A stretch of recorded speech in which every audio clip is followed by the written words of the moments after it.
Amazon announcing plans to invest $20 billion in Pennsylvania to build high-tech cloud computing and AI campuses across the state, hoping to create over 1,200 jobs. Joining us now, Pennsylvania Governor Josh Shapiro. Is this the biggest ever private investment in Pennsylvania, Governor?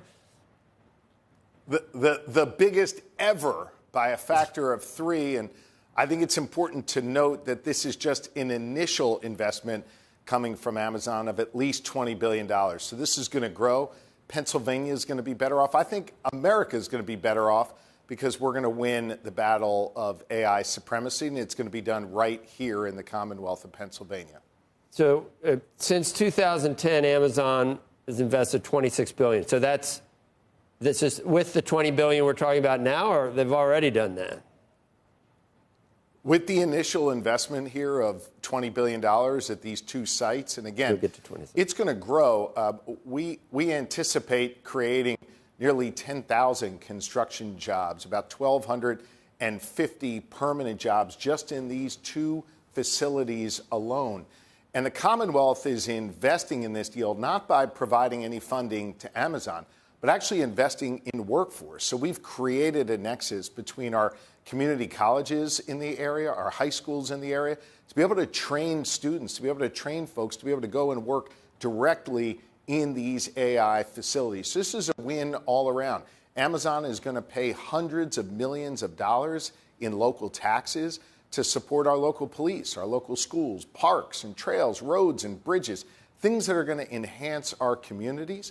And I think Pennsylvania is going to be better off for it. This is the biggest private sector investment deal by a factor of 3 in the history of the Commonwealth of Pennsylvania. We got it done here. Pennsylvania is open for business. Amazon spreads it around a little. I think you're the number 8 on the list of states that getting big investments from Amazon. Governor, do you remember the biggest? Do you remember when we were going to get some in New York? And who did it? I think AOC decided that there shouldn't have been tax breaks or something, that she thought it meant that, I'm trying to figure that it was almost like money being given away to Amazon. Instead, it was just really sort of it was an inducement for the company to come. Have you had to give away the farm to get Amazon to invest in are you subject to criticism from someone like Congressman Cortez? Go ahead.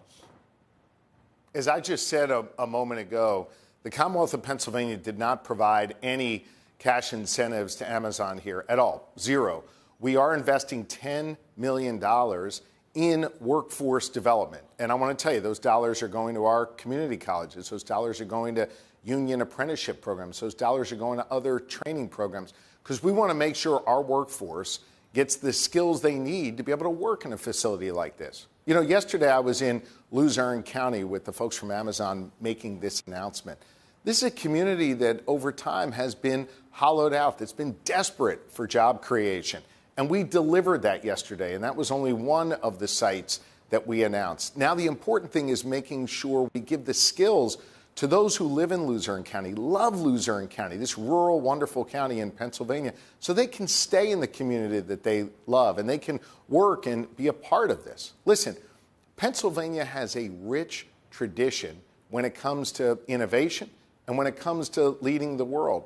It was the people who went down in the coal mines who created the energy we needed to be able to win battles overseas and to be able to provide for people here at home. It was our blast furnaces and our steel mills that helped create the weaponry that made up the arsenal of democracy. We now face the next big national security test in this nation.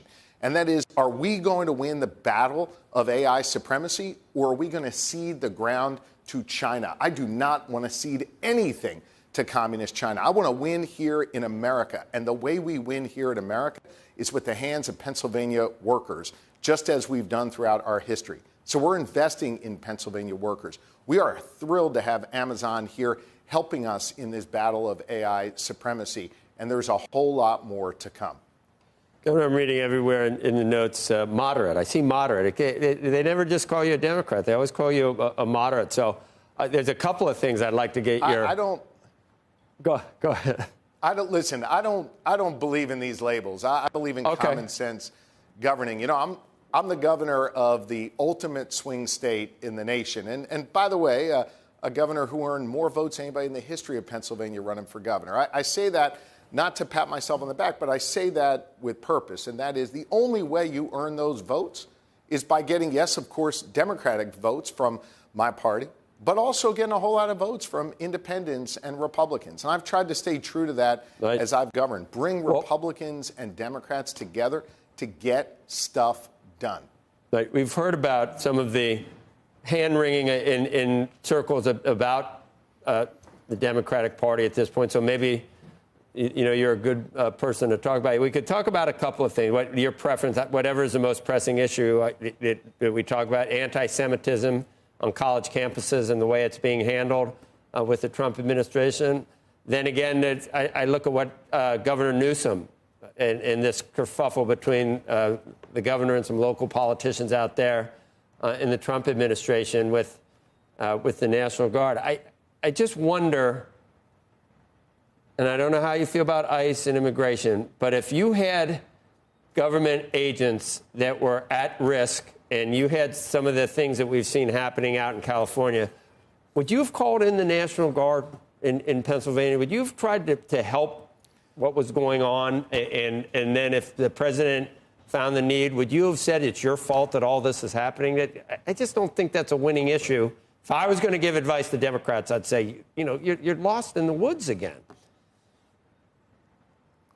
Well, let me say at the top very clearly and very succinctly, violence has no place in our communities, period. No ifs, ands, or buts. There must be order in communities. And by the way, you can have order and you can still allow for peaceful protest. That is the American way. So there is no question violence is unacceptable, period.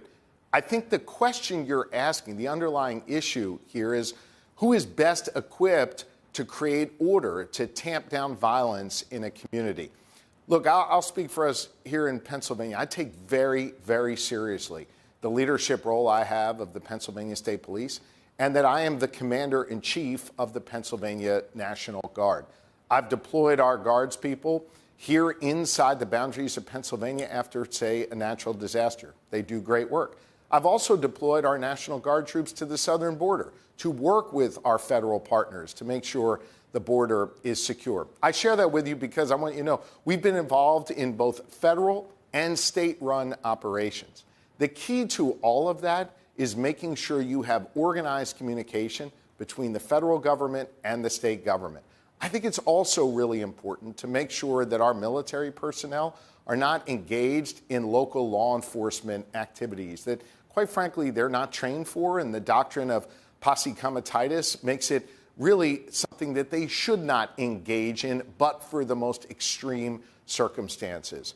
I think it is important that police in the communities are the ones that are stopping the violence and restoring order. I think it's also not helpful when the leaders of the federal government and state government are pointing fingers at one another. So we focus on making sure that people are safe, first and foremost, that our police have the tools that they need to keep our communities safe, that our military, our Guards people do the things that they are trained for. And I take my role, my responsibility as a governor quite serious in that space. Governor, let me just take that a step further. What do you think of what Governor Gavin Newsom is doing right now in California? Well, I think it is important that the federal and state government in California get on the same page, work together to stop the violence, work together to make sure that those who are sent to the streets to deal with the violence are properly trained, have the skills that they need, and are part of a unified command structure. It's incredibly dangerous to send our troops into a situation where there is not a unified command structure. By the president making this call to federalize the Guard without the permission and without the consultation with the local governor, I think that that creates a situation that is rife for miscommunication and rife for potential conflict. I think what we need to do is turn down the temperature there, stop pointing fingers, make sure the people who have the skills necessary to restore calm and order and deal with violence are the ones on the front lines.